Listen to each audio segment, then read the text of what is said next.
আমি কোনো স্বার্থের জন্য না, আমার কোনো এক পয়সাও দরকার নাই। ওনাকে তো চেনো, ওই ফ্যামিলি আমি। আর আমি 76 বের হয়েছি ঢাকা ইউনিভার্সিটি থেকে। বাবা অনেক দিন থেকে দেখতে চাই, কিন্তু আসতে পারে। আরেকদিন এসে ঘুরে গেছি। আমরা তো এইটা চিনি। আপনাদের একটা দায়িত্ব আছে, আপনারা যেখানে যাবেন গণভোটে হায়ের পক্ষে এবং এই গণভোটে হায়ের পক্ষে এই স্লোগানটা আছে, হাতে সিল দিন, নিরাপদ বাংলাদেশ বোঝেন। আমি তো বুঝাচ্ছি আমার এটা আপনাদের দায়িত্ব, যেখানে যাবেন সেটা এটা বলবেন।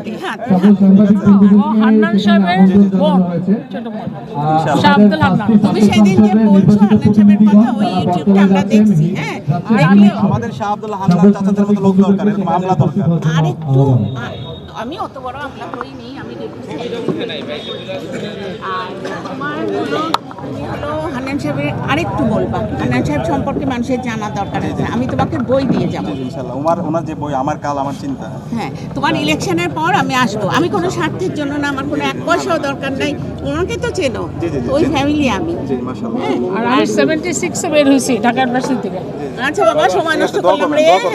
অবশ্যই, কিন্তু সাবধানে দোয়া করবেন, আল্লাহ তাআলা যখন জাল রাখছে না, না, তখন না, তাই না, হবে। দেখো না কালকে ওই সব সময় দোয়া করবেন যেন ইনসাফের পক্ষে থাকতে পারে, সবসময় ইনসাফের পক্ষে আটের থাকতে পারে। ছেলেটাকে এবং ওর নাম কি যেন? পাটওয়ারি।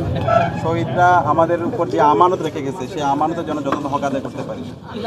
ইনশাআল্লাহ, ইনশাআল্লাহ, ইনশাআল্লাহ। আল্লাহ ইনকিলাব, তোমাকে সাপোর্ট করুক। হ্যাঁ, ইনকিলাব। ইনকিলাব জিন্দাবাদ।